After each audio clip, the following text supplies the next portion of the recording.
Welcome to this Explainer. Today, we're diving into a deeply profound spiritual reality, the sudden, unimaginable arrival of Qayamat, the Day of Judgment. I'd like to invite you to just take a breath, slow down for a moment, and step away from the usual noise of daily life.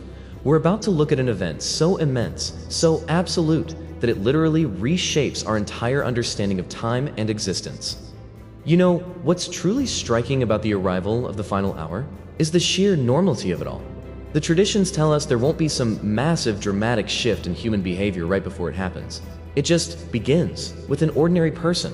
A common man is simply repairing his camel's water trough, going about his everyday routine. The world is spinning exactly as it always has. But in that totally serene moment, completely unbeknownst to him, he's performing his very last act. It's this unbelievable contrast between the quiet routine of a mundane morning and the unimaginable cosmic event about to rupture reality that makes this account so incredibly breathtaking. So where does this cosmic rupture actually originate? It all starts with the seer, and this isn't just a trumpet, it's a massive, awe-inspiring horn created by Allah specifically for this one singular purpose. Holding this colossal instrument is the angel Hazrat Israfil. And the thing is, he isn't getting prepared for it, he's already prepared. He stands there, holding the sword to his lips, eternally ready, his gaze fixed, just waiting for a single divine command. Can you imagine the sheer magnitude of that anticipation? An angel standing for ages, waiting for the very command that will end the universe as we know it. And when that divine command is finally given, the sequence builds with terrifying speed. The first blow of the sword is instantaneous. That great sound doesn't just echo, it completely shatters the very fabric of the universe. The sheer force and magnitude of this sound is honestly beyond human comprehension. The suddenness is absolute. Instantly, all humans, all animals across the earth, and even the angels themselves are overcome by death. Every beating heart, every rustling leaf, every conflict, and every single joy is extinguished in a fraction of a second. The bustling world we know is just completely gone. And what follows the greatest sound ever produced is a profound, absolute silence. The skies are empty, the earth is empty, even the angels are gone. There's a moment in the cosmic timeline where absolutely nothing remains. All the noise of human history, the wars, the massive empires, the wealth, the poverty, it's all been wiped completely clean. In this immeasurable stillness, there's only the Creator. It's right there, in this profound, echoing void, that a voice speaks. Allah Himself will ask a question to the silence. Today, whose kingdom is it? Where are those who showed power and pride in the world?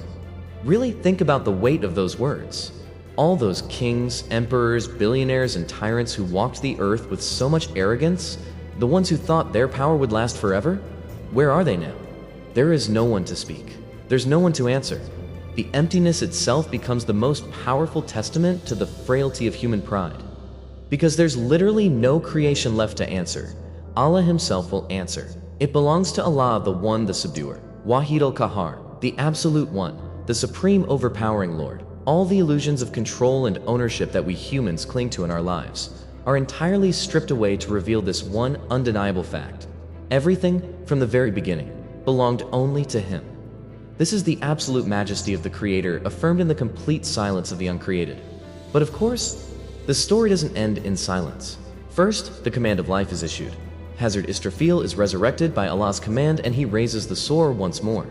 And then comes the second blow. Just as the first blow instantly extinguished life, the second instantly restores it. All of humanity, from the very first human to the last, wakes up together. But they don't wake up with their titles, their wealth, or their worldly glory. They are resurrected exactly as they were created, bare, vulnerable, and completely equal before their Lord. Now hearing this, a very natural, deeply human question comes up. When the Prophet Muhammad, peace be upon him, was explaining this highly vulnerable state of resurrection, his wife, Hazrat Aisha, asked a question that perfectly captures our earthly mindset. Will men and women look at each other in this vulnerable state? It's a completely logical thought, right? In our worldly reality, a situation like that would cause immense shame and distraction. It really grounds this massive cosmic event in a very relatable human perspective. The Prophet's profound response reveals the true, unimaginable scale of that moment. He explained that the sheer, overpowering horror and majesty of that day will be so incredibly severe that the thought won't even cross anyone's mind. The psychological weight of the Day of Judgment is entirely all-consuming.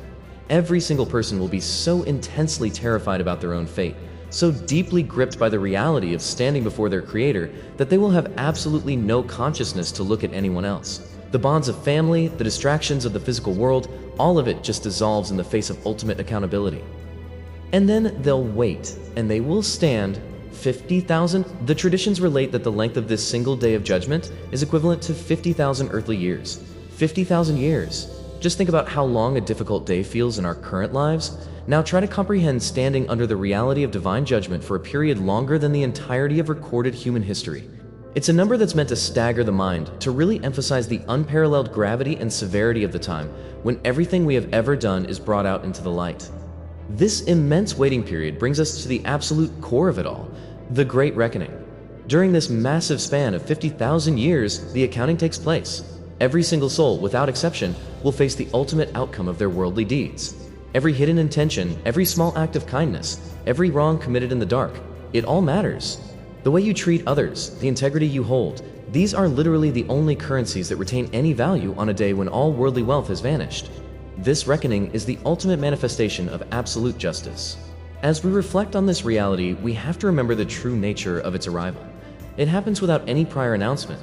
It is completely devoid of some final warning siren. It strikes exactly when people are fully engrossed in their ordinary work, which brings us right back to that common man repairing his camel's trough. We live our lives assuming we have time, don't we?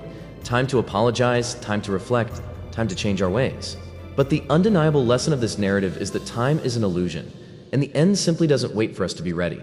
Which leaves us with a final, deeply personal reflection to take away from all this. If the source sounded right now, in the very midst of your daily routine, would your deeds be ready for the divine presence?